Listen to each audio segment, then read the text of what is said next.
can lead to acquired immune deficiency syndrome, a life-threatening condition. These findings underscores the urgent need for targeted interventions in the most affected region to control the epidemic and provide care for those living with the virus. According to reports, out of over 2 million Nigerians living with HIV, Rivers State topped the list with over 208,000 reported cases. Benue follows closely with over 202,000, while Akwa Ibom accounts for over 100,000. Lagos ranks fourth with over 100,000 cases, while Anambra and FCT reported over 100,000 and 83,000 cases respectively. Well, joining me on the program to discuss further is Chairman Chidikun Medical Center, Dr. Philip Njemazi. Thank you for joining us on the program. Okay. So according to the latest report, 2024 estimate from the National Agency for Control of AIDS, Lagos ranks fourth in HIV prevalence. What do you believe are the main factors driving the high HIV prevalence in Lagos, and how do you think we can tackle them more effectively? Yes, actually, it's a very big metropolis. Lagos is big, and there are many people who are jobless, homeless, and of course, there is a very large population of cared for people in terms of living places, having enough to eat, and then having the proper shelter in a big metropolis like that, one of the biggest in the world. So it is not a surprise that we'll have an increased incidence there. And secondly, there are many small ungoverned spaces. What does that mean? That means the measures which government takes doesn't capture this population. Now you can talk about the slum areas, areas where they are a bit hard to reach places within the metropolis in terms of they do not have health workers penetrating these areas and going there to carry out essential campaigns and awareness. So these ungoverned, not properly governed spaces will be also a breeding site for the spread of HIV and AIDS. So the truth of the matter is that the incidence is not very surprising that the incidence is rising and is much greater in a large metropolis like that. What needs to be done is basically to re-strategize, to quarterize the areas of campaign. So that means within the different local government areas that cover the metropolis, then you have to really kind of assign health workers, social workers, carry out effective campaigns, use the multiplicity of the media, that is especially radio and television, of course, to kind of help make the campaign spread. And also not to neglect religious centers, both mosques and churches, to use as a means to propagate prevention mechanisms. I think Nigeria has done well with the initial campaign, but there is a kind of paucity now, and we do not see that vigor again. I think there is need for energized and more enthusiastic campaign on HIV/AIDS in terms of providing the wherewithal for health workers, letting people know that HIV is still very much around. That is one of the consequences of the overhyped pandemic of COVID. Because when COVID came around, it seems that all other diseases disappeared from the spectrum, which was very unfortunate.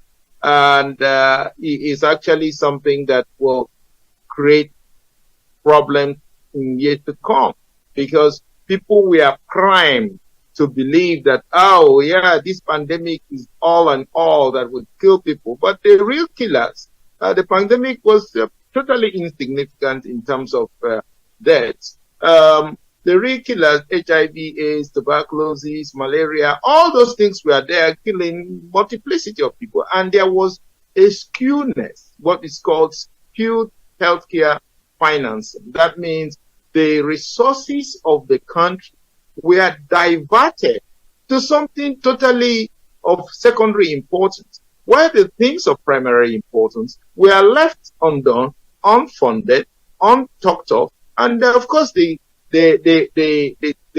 result is that the disease didn't go away. Of course, it continued to spread and causing far more mortality and morbidity among the people. So now is the time to refocus and look at how do you address this. Luckily now we have the NCDC, which should be charged primarily with prevention, not just collection of data and review, but the whole arm of the NCDC should be created under the Surgeon General. We have talked about this enough, that there should be a Surgeon General for Nigeria. And that Surgeon General, well, in the United States, you have a Surgeon General. In most countries, you have Surgeon Generals. And this Surgeon General is at the federal level. And then there is a Surgeon General at the state level, and a Surgeon General at the local government level, even a Surgeon General at the ward level. Now, what does this? It is not just layering bureaucratic steps all across and then creating more bureaucracy. No. What the Surgeon General does is help prioritize campaigns, review the statistics, appoint health inspectors, and then healthcare workers that will go, social workers that will go into the different nooks and crannies of the society in hard-to-reach places, find out the way to do this, and carry out the campaign to where it is needed. You will need such a coordination. You can't say the Ministry of Health is going to do this or do that. The preventive arm of medicine is as important, if not more important, than the curative arm of medicine. So what we have done in Nigeria, we have over-focused on the curative arm of medicine. So when the patients come, they are to be treated for HIV, and we will talk about it, and then give them distribute drugs. Well, that's one part of the problem. The other part of the problem is to make sure you don't have more HIV patients. And the way to do it is by carrying out campaigns to educate people, because this is a highly preventable disease. So aside Lagos, Rivers State, Benue, and Akwa Ibom was also part of the leading rates of infection.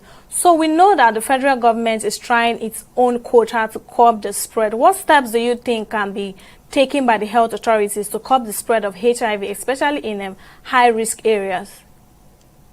Yes, the places you've mentioned, Rivers State, Benue State, Akwa Ibom, these are areas, of course, where you have the peculiarities. And you see, that's why health services are on a concurrent list. So the people in the state, so let's say, as I said, more appropriately, if you want to deal with this, you have to have a Surgeon General. The Surgeon General who will be appointed for Rivers State will know where in Rivers State they are having the highest incidence. So he will now know what are those habits. You will look at the employment data, look at the places where it's occurring, in which population, in which. So he will now know how to take on that problem. For example, it might be that there is a particular part of the town, particular part of the community, and then of course he might decide to say, okay, well, let us go and talk to the traditional ruler, who and then the youth leaders and the town unions in these areas, and then try to co-opt them into this program. Let us talk to the religious leaders and then co-opt them into this program. So I think The same thing that I said about Lagos applies all across Nigeria. But you have to have the people appointed from those areas who understand the local community, because this has to be done in vernacular. That means it has to be done in the local languages of the people, what people will understand. So in the area of awareness, in your opinion, how can we improve HIV testing and awareness program to ensure they reach more people, particularly in underserved community across Nigeria, especially states leading the infectious rates? Yeah, I think if we were to study this disease statistics, we'll be maybe looking at that the problem is skewed towards younger population, and luckily this young population is increasingly going on the internet. So I think you meet them where they are. So what needs to be done is that we have to have a social media based campaign, especially to capture the young people, because this is a very large population, and they're doing they use the WhatsApp, the Facebook, the TikTok, and all that. And government should be there on TikTok, sending out messages and making videos and things to tell stories, and then using those social active people or people who they call influencers on this social media, and then use them to pass this message also. This will be very, very useful, because you are going to capture a large segment of the population who are very proactive. And then, of course, when the jingles are developed, they are developed to fit in the context of what is being pushed out on TikTok and Facebook and WhatsApp and all the other social media platforms. So stigma and discrimination remains major barrier to care, especially for the younger population. What role do you think education play in reducing the stigma surrounding HIV? And how can we make it more effective across Nigeria, especially states leading with infectious rates? Well, stigma is part of almost of every aspect. We know before this time, we had a lot of stigma for tuberculosis, where the people who were with tuberculosis were thought to be and then even from the biblical times, you have stigma for those with leprosy. So stigma is a part, is a self, what I say, defensive mechanism, where how people try to see whether they can avoid a disease. So that means they will stigmatize whoever they think, maybe whether it's true or not, that has the disease or HIV. So when they will look at some people, they will say, oh, this person might have HIV, maybe because of the way they look or because of their character. So the stigmatization is part of the human defensive mechanism in order to push away the disease. They're very ineffective, of course, because that person that is looking very nice and looking very healthy might be the one with the disease. And but what should be done is proper education. And how that education comes is by self-awareness. We still have, I think we have gotten to the point in this country where we should have free HIV testing. So if someone feels that they are having some symptoms and they feel they should go tested, then the government can have calendar dates in their schedule where there is a free HIV test. That means they will tell you, okay, go to any government institution that is nearby to you. From this date to this date, you will have free HIV testing. And that could be done they could be connected with something like the Independence celebration from October 1 to October 7. You have free HIV tests. From your perspective, what should be done to better equip the healthcare system to provide long-term care for people living with HIV and AIDS? Yes, I think one thing that we must know and do is that we must own the healthcare system. This idea that some international agency is going to participate and help us to do our health. It's total nonsense, and it should not be allowed. Healthcare is national security. It's far more important than the Nigerian army and police and navy and air force. So we don't call United States to come and invest in our Nigerian army or navy or any of us. So the same thing, we can't call on foreign organizations, no matter how well they mean, to come and invest in our healthcare, because it is national security.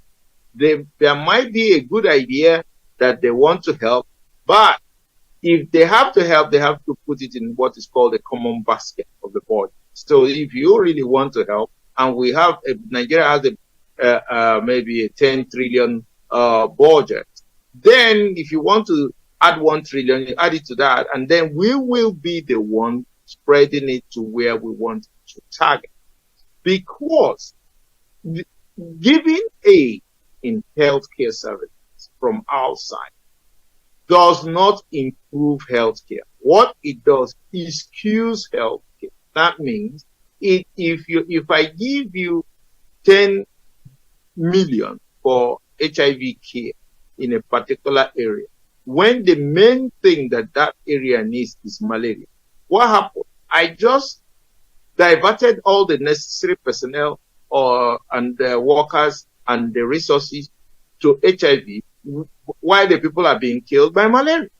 So this is something that has to be understood, not just in Nigeria, but across Africa, because they accept all this aid as if it is good. No, it is actually bad for the society. So the UN 95 goals are ambitious. What does Nigeria currently stand in achieving these targets, and what are its gaps?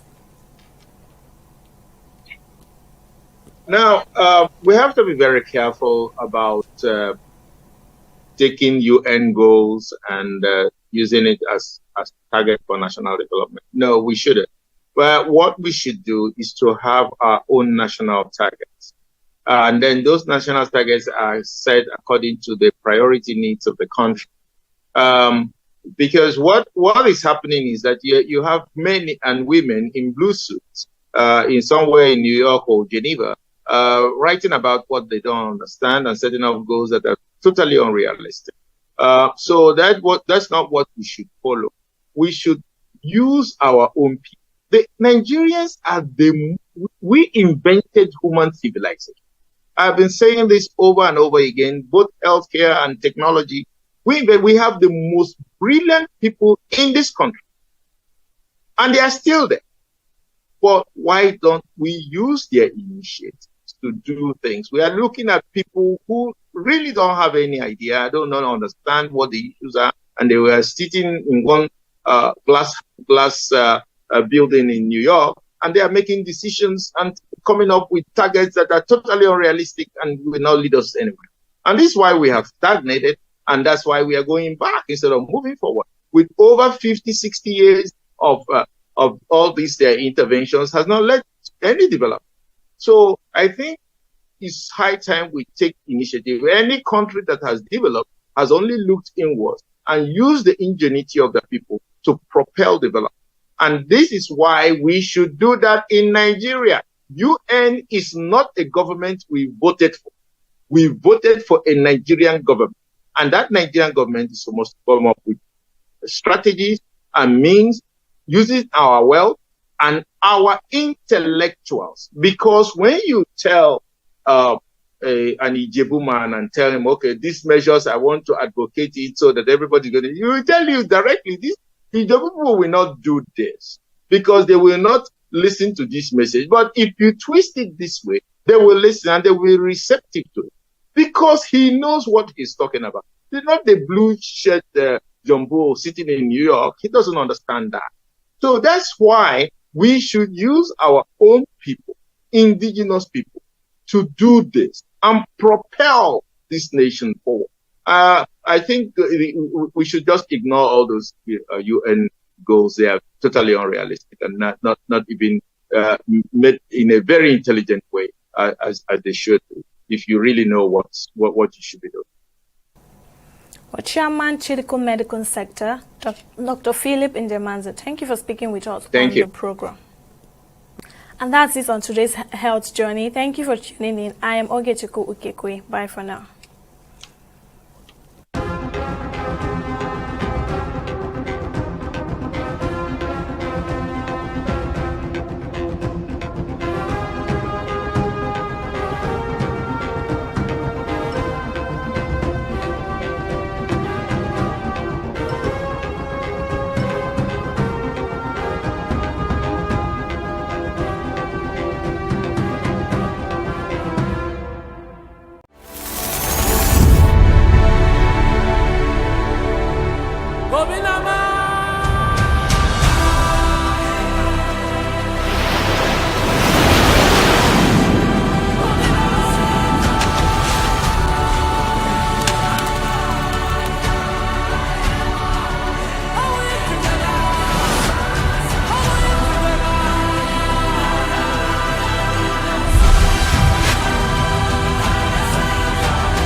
Right in the middle of this forest in southwest Ogun State and inside the buildings below, a young generation of farmers in Nigeria is changing the face of farming and attracting young people to a venture many of them had not always liked. And 36-year-old Peter Okoche Jr., or PJ as he's fondly called, is leading the change. An economist by training before branching off into farming, PJ and his team are deploying a unique method of farming known as aeroponics to grow cash crops, starting out here in August of 2017. What's taking place is that you're seeing agricultural technology. It's a disruptive form of technology. It's called aeroponics, whereby the plants are grown in a soilless medium. Essentially, there's no soil, and the roots of the plants, which are underneath these boxes, are being misted with nutrients and so forth. So everything is within a controlled environment, and it's fully automated as well. Their focal crop is yam, a very popular edible starchy tuber mainly cultivated in Africa and exported across the world. So the yam subsector of the overall agricultural sector, it's a very lucrative sector. But the problem is that the requisite inputs haven't been applied. And so what we're doing in this program is saying that, okay, we know that there's a sector that currently has a value, according to the Food and Agricultural Organization based in Rome, of about $13 billion US. But with the requisite inputs, the yam subsector will grow from $13 billion to about $19 billion. And this is Nigeria alone. So what we've said is that, okay, we know also that Nigeria accounts for 60% of the global production of yam, but yet we don't have inputs such as seed. And as you know, seeds, or the lab and the seed essentially is the genesis of the agricultural sector. So what we're doing is that in conjunction with IITA, we get clean seeds, essentially from IITA, from the lab, and then we come and we transplant to the system here. The system is a greenhouse where the yam seeds are grown in this row of boxes using aeroponics, more like growing yams in the air. Now just take a look at these leaves. Every leaf you see here is a potential tuber of yam. So to get a sense of how many tubers of yam we have here, you just have to do a count of all the leaves we have here. It's something very massive.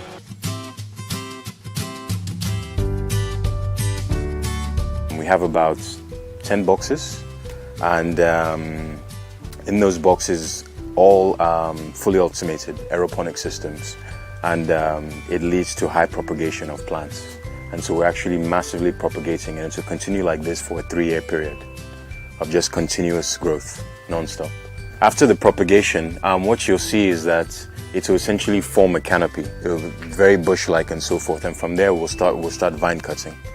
And from the vine cutting, we'll cut these, we'll put them into essentially polyethylene bags and with a nutrient solution, and they'll stay in there for about a month. And essentially what it is that because this is in a controlled environment, we're taking them out and saying, okay, we're preparing you for a month to get used to the external elements, and they'll be there for a month, and then we eventually take them to the field. This is the field where they are brought and planted into the soil so the seeds could develop fully. These right now currently have been here for about 3 weeks.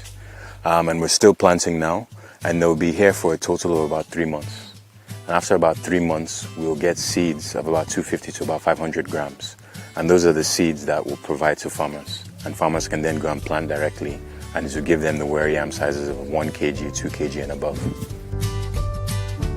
One of the smallholder farmers who's been using the yam seeds from the aeroponics farm is Awofe Ademola. He's been into traditional yam farming all his adult life, and says the yam seeds from the aeroponics farm have seen his output more than double and safe from pests. There's a lot of difference between the two methods because the new method doesn't get infected by pests and it doesn't change color like the traditional planted yams. It will remain fresh as it is wherever it is kept. Their yam when harvested is almost 3 times or 4 times more than ours. When we plant one of our own seed yam, it equates to 4 of theirs. Habibat Umar is the only female in the group. She's one of those overseeing the day-to-day running of the smart farm. She says she's fascinated by the whole idea of it. One of the things that fascinates me most is the fact that we can go all year round producing food, more like you can cheat God's creation and having to depend on the rain and all. And everybody wants to eat all the time. You don't want to wait for when the rain is here. And so the fact that we can provide the food all year round, it's everything to me. Even though all may seem fine, PJ and his team are battling familiar challenges to keep their operations running. More attention needs to be given to the sector. There needs to be more financing put in place. We need to have adequate land laws in place and to ensure that we can optimize all the arable land that we have and so forth. There needs to be insurance. We need to have better road networks. Power is a major impediment as well. Essentially we have our own solar system, as well as the fact that we also have a generator as well for backup. So power cost is also a major impediment as well. So all of these things, if we can put all these things in place, then the sector will boom for sure.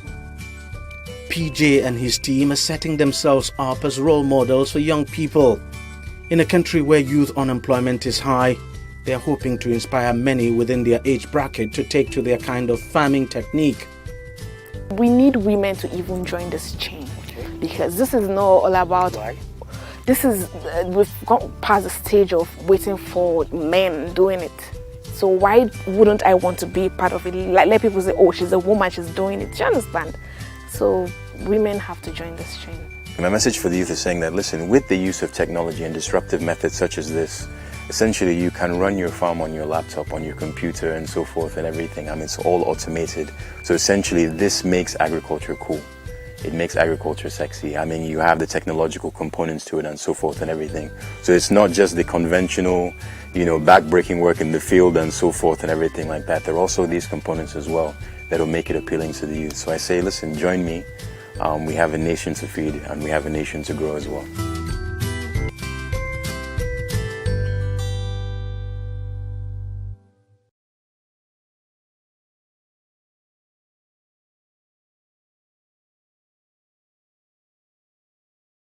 If the essence of government is the security and welfare of the people, then as long as there's plenty, poverty is evil.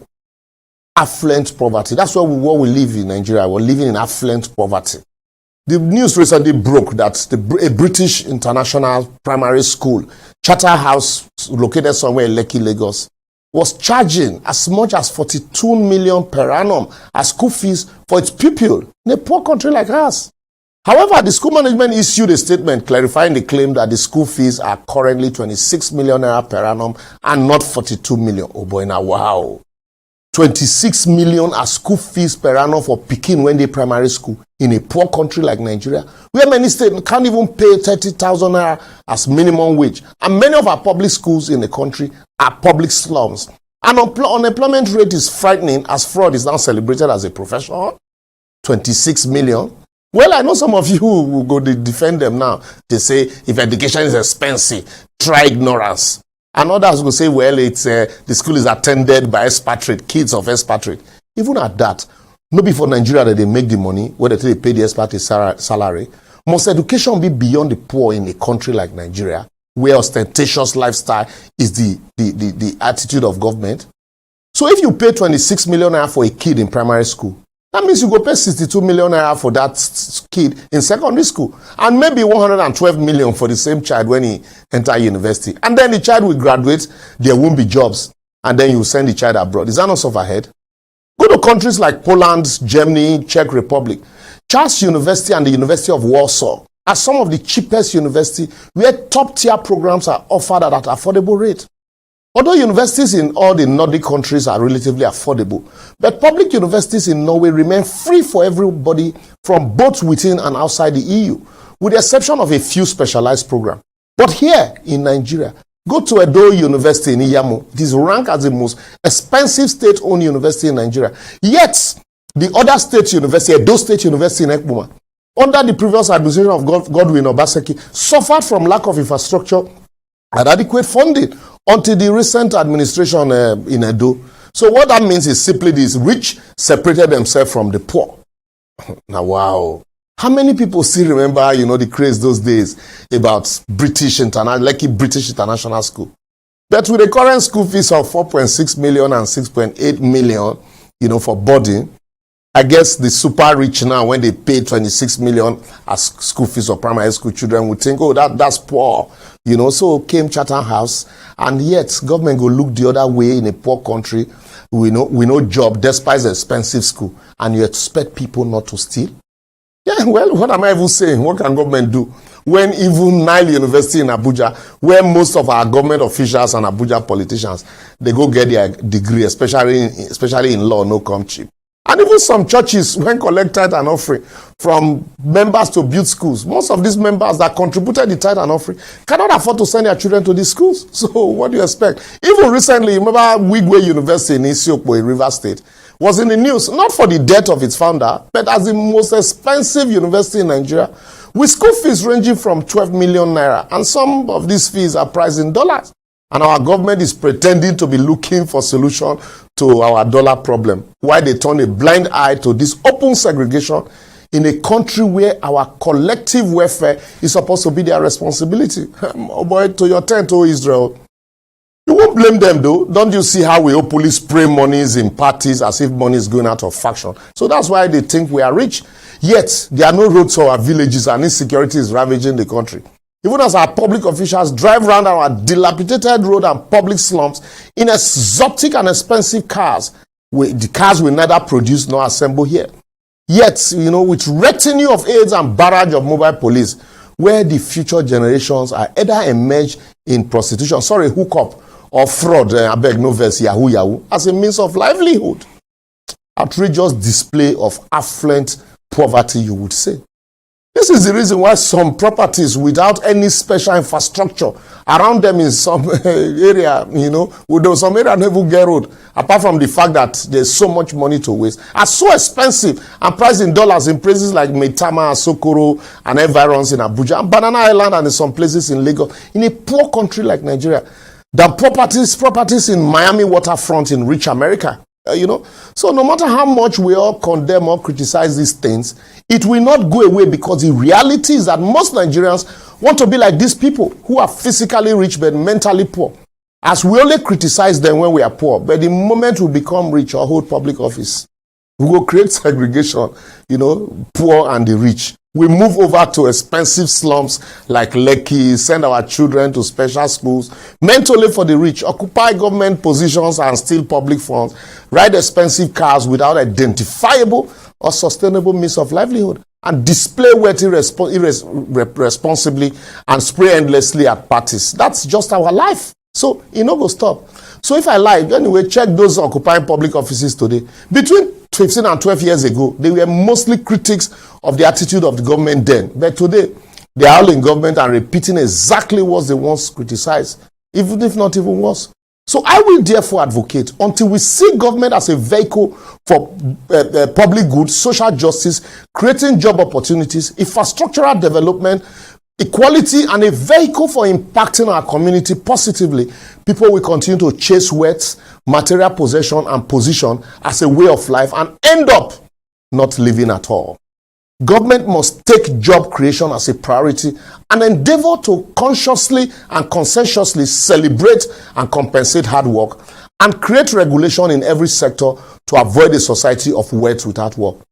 The attitude where government officials are at the forefront of displaying affluence in the midst of poverty must be discouraged, as it pushes people to acquire wealth without work.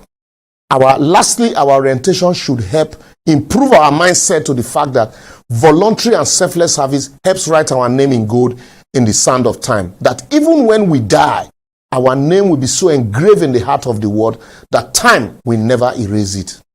Well, I don't want to talk too much. Make I pause and here to enable you make your own contribution in all our social media platforms shown on your screen. Also help us to share the message so that we can collectively change our society. For no matter how expensive education is, without commensurate effort to promote and create job opportunities, you will still end up as poor. No be me talker. Remember, the luxuries of today are the necessities of tomorrow. See you next week.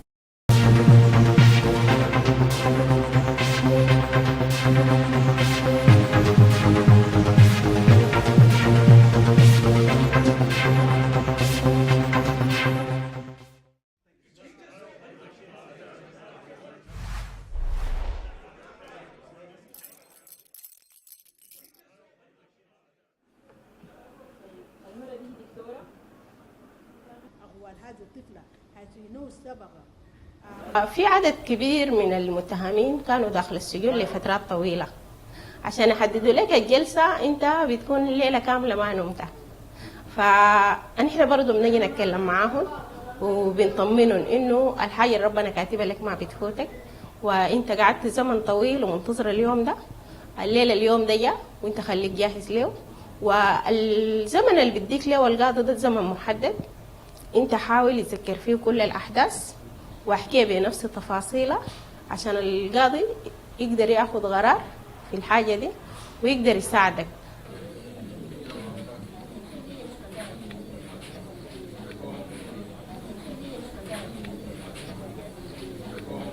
We hope that the government will prepare an implementation mechanism to ensure that the recommendations of the Judicial Reform Committee are implemented in a graduated manner, subject of course to availability of funds and availability of personnel.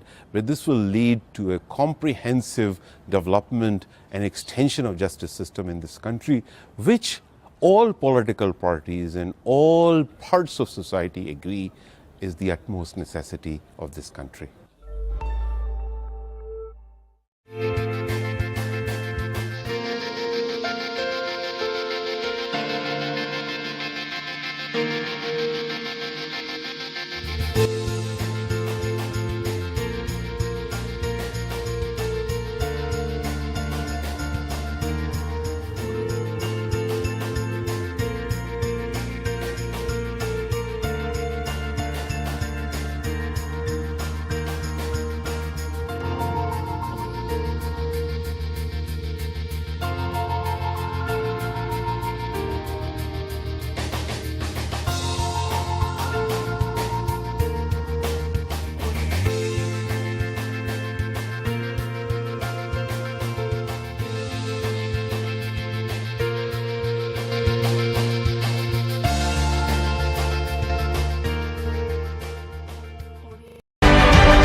Hello and welcome to the program. I'm Simisola Adigun. There's widespread condemnation for the brutal killing of 16 hunters from Kano State by a vigilante group at Uromi, Edo State. According to reports, the 16 hunters were among 25 travelers on their way to Kano State for the Eid al-Fitr celebrations who were intercepted by the vigilante on the suspicion that they were kidnappers and were lynched to death. Governor Monday Okwebolo of Edo State has now pledged that swift justice will be served for the 16 slain hunters. Okwebolo made the pledge when he paid a condolence visit to the bereaved families at Torankawa in Kano State in company of Governor Abba Yusuf. While expressing deep sorrow over the tragic incident, Okwebolo said the government will not relent until justice is served, adding that 14 people have been arrested and moved to Abuja for interrogation. Currently, police, military and plainclothes security agents have taken over strategic junctions in Urumi to stave off reprisals.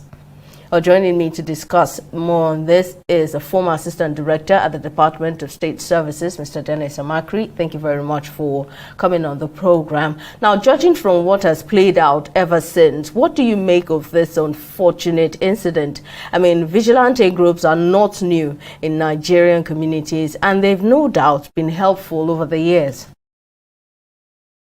Okay, thank you very much for having me. You see, we have to look at the root causes, because these things will continue happening. You know, it will not be the last time. And if we don't look at the root causes and take care of those root causes, then they will continue happening. Now, what do I mean? We've had these killings all over the place. You know, we have these killings, and it is because of these killings that you have vigilante groups, even like Amotekun,